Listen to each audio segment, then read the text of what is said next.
సాధారణంగా కూరగాయలతో పోలిస్తే ఆకుకూరల్లో 70% ఎక్కువగా మన శరీరానికి ఉపయోగపడే పోషక పదార్థాలు ఉంటాయి.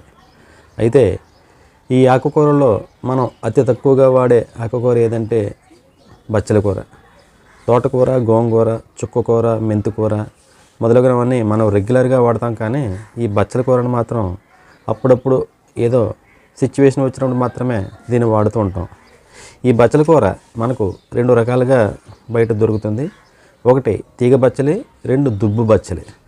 ఈ బచ్చల కూరని మనం సాధారణంగా 2 సిచ్యువేషన్స్లో వాడుతుంటాం.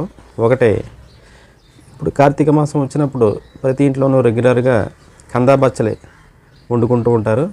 అదేవిధంగా కర్మకాండల సమయంలో కూడా 11వ రోజు లేదా 12వ రోజు ఈ కందా బచ్చలిని మనం ఉపయోగిస్తూ ఉంటాం. అయితే ఈ బచ్చల్లో 3 రకాల కెమికల్ కాంపౌండ్స్ ఉంటాయి. ఒకటి రూటిన్, 2 కెరోటిన్, 3 జియోగ్జాంతిన్. ఈ 3 రకాల కెమికల్ కాంపౌండ్స్ ఉండడం వల్ల మన శరీరంలో రిలీజ్ అయ్యే ఫ్రీ రాడికల్స్ని ఇవి నాశనం చేస్తాయి. ఈ బచ్చల కూరలో vitamin A, vitamin E, vitamin K, folic acid, అలాగే కాల్షియం, మెగ్నీషియం, ఐరన్ మొదలగునవన్నీ ఉంటాయన్నమాట. ఇందులో విటమిన్ ఏ ఉండడం వల్ల మన కంటి చూపు బాగా మెరుగుపడుతుంది. బచ్చల కూరలో ఫోలిక్ యాసిడ్ ఎక్కువగా ఉంటుంది.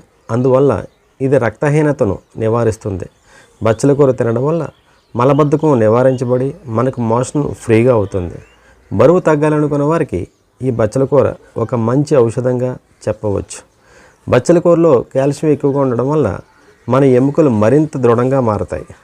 అదేవిధంగా ఈ బచ్చల కూర మన శరీరానికి వ్యాధి నిరోధక శక్తిని అందించి మనకు ఒక ఇమ్యూనిటీ బూస్టర్గా పనిచేస్తుంది.